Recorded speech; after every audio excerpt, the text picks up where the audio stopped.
Hey guys, William here, and today I present to you The Witcher, a highly efficient solo base for a full wipe. With a manageable upkeep, this base is aimed at mid to high experienced solos who want a fighting chance of surviving the overwhelming mass of zergs that surround them. The core of this base works around a double layered roof bunker, along with a window bunker protected tool cupboard requiring a minimum cost of an incredible 30 rockets direct to TC from any raid path. Along with the extremely high raid cost, this base has plenty of storage space, enough for any solo player, a minicopter landing pad, a small shooting floor to help fend off campers, and enough room for all necessary utility, including a tier 3 workbench, research table, and repair bench. The Witcher can also be gradually expanded from a starter throughout the wipe, depending on how efficiently you play. While I show you a tour of the base, I want to say a massive thank you to all of you. Just 3 months ago, I had under 50 subscribers and very little knowledge of editing, recording, and structuring. And now, 3 months later, I'm coming up to the 2,000 subscriber mark, which is honestly just nuts. I never really expected my channel to experience this kind of growth, and I'm really grateful for all of your support and feedback in the comments. Not only does it make me really happy, but it also helps me improve a lot. If you aren't subscribed already, but you do find this build useful, you'd be really making my day by clicking that subscribe button, and make sure you turn on my notifications so you know when I upload. I'm currently in my final and most important year of school, and as much as I'd love to continue uploading multiple times a week, I really have to set my priorities and put my work first. I love making videos, and so expect a lot more builds in the coming year, but they just won't be as frequently as they are currently. I hope everyone had a really good new year, and here's to a new decade. All of us will be experiencing a lot of change, and I hope we can all make the best of what we are given. But that's enough of me rambling. You guys are here for the video, so on to the base build.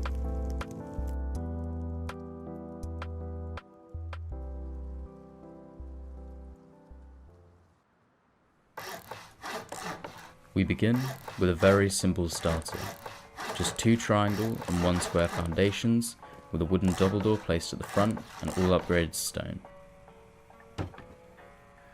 The TC should be placed in the back triangle and a furnace can be squeezed in next to it. You're going to need an airlock pretty quickly, so 1 more square foundation with another wooden double door should be added. Some small boxes can be placed as temporary storage, and your tier 1 can be placed in this square. Bear in mind that while the tier 1 is placed there, you will not be able to seal your roof bunker, and so it's important to farm for that tier 2 as quickly as possible. I'm going to start by completing the interior loot rooms first, but this can happen at any point in wipe, and does not need to be done immediately. To fill the loot rooms, upgrade the wall frame to sheet metal and place a twig wall for guidance. Then place 2 large boxes and 3 small boxes in a spiral. If you do not have the garage door blueprint by this point, a double door can be used. But the garage door creates a lot more space and allows you access to the tool cupboard. After placing the door, 1 more large box can be placed. Then, using the twig structure you built, place a wooden triangle and 2 more boxes on top of it. Now, you can go ahead and place your second window frame. For more compact storage, you can go ahead and replace the 2 small wooden boxes with barbecues with small boxes underneath it.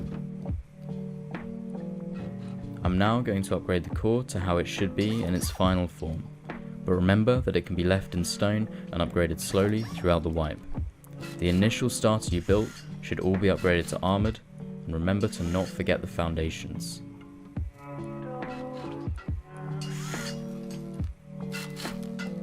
The extra square you added can be upgraded to sheet metal with the ceiling to armoured. At some point you'll want to replace your wooden doors with sheet metal double doors or garage doors. Extend by another triangle, and on the right place a full height wall and a half wall, and then a furnace to access your top floor for now. Next, place 3 full height walls around the triangle above the tool cupboard. These should be upgraded to sheet metal at some point. Next, place a triangle above the chute and upgrade it to stone. Then, a single door frame, 2 full height walls, and then a double wall frame.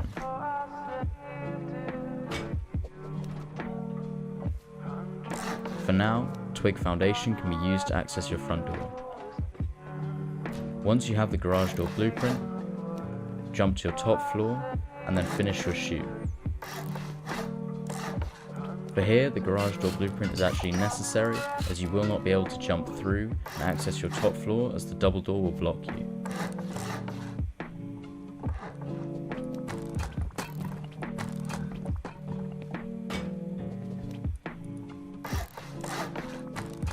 Place 2 window frames and a ceiling.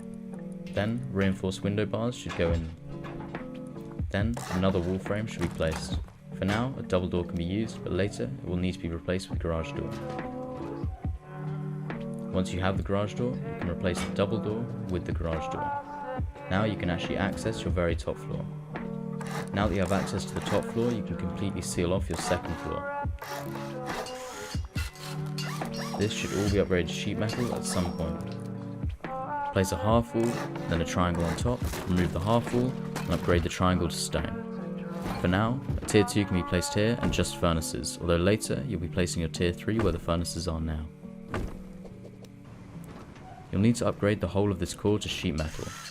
And yes, the single door frame is actually very important as well, as this is what prevents people from throwing grenades down the chute and potentially destroying your bag.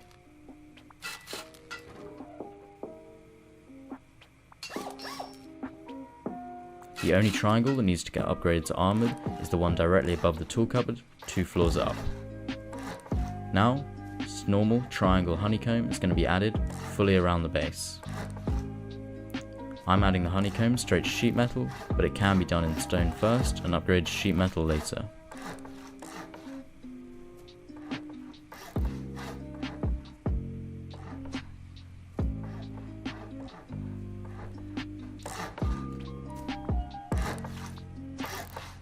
In order to reach the 30 rocket cost direct TC, you will need to add 2 more triangle foundations and upgrade it to sheet metal.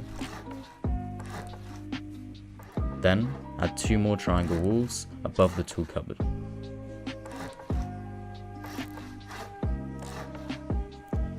While this provides 31 rockets of protection direct to TC straight from the outside, there are still other paths that lead to the TC with 30 rockets. Once your tier 2 is placed, you can go ahead and remove your tier 1. Now pick up the double door and place a garage door instead. You want to upgrade the wall frame to sheet metal to leave more space for large boxes. You might have to pick up your bag to place this garage door. Like in the other loot room, you can now place a spiral of large boxes and 3 small boxes.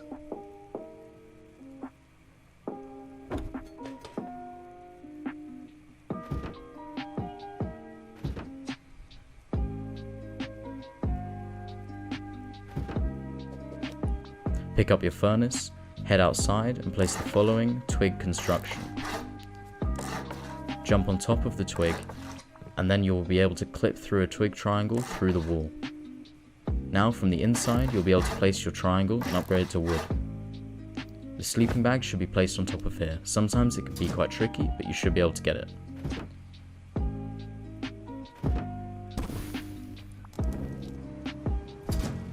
Coming back up to our utility room, you can use these triangles as storage space.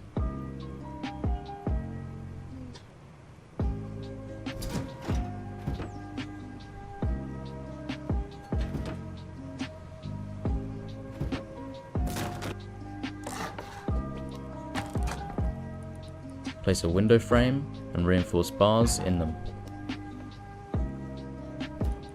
Finally, a repair bench can be placed here. Next, 3 furnaces can be placed above.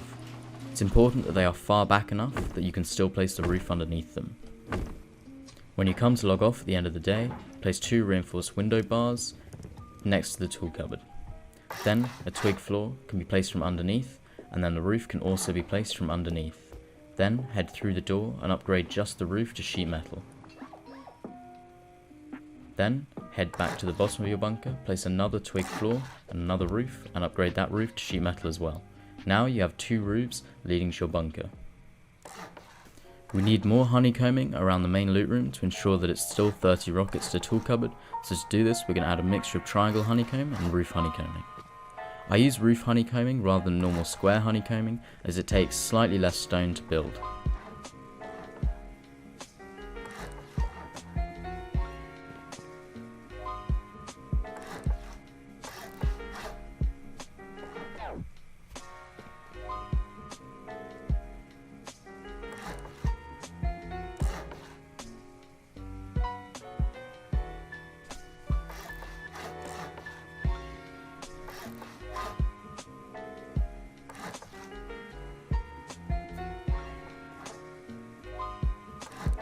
We repeat something similar on the other side, but it's not identical.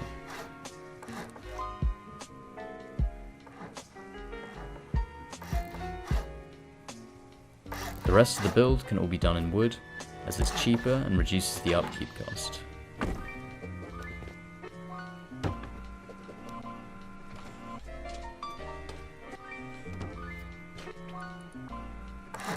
You can do whatever you like with your shooting floor. If you wanted, you could completely seal it off and just have more space for storage. I don't think you need any more storage, and the shooting floor is a really nice touch to the base.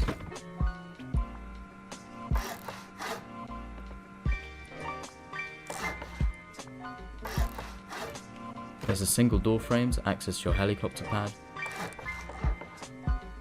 and place a wooden door. This doesn't need to be stone or sheet metal doors, as it doesn't add anything to the raid cost of the base. For your helipad, just place triangles in a circle. Then, finally, a research table can be placed in the shooting floor. When you have the tier 3, you can replace the furnaces in the utility room for the workbench. There's lots of space around the base, you can fit more boxes, but I will leave that up to you guys. I like to add a shotgun trap above the chutes, and then a small wooden box on the right of them. And for the last thing, you can add metal barricades, which just makes it slightly difficult for people to access your top floor.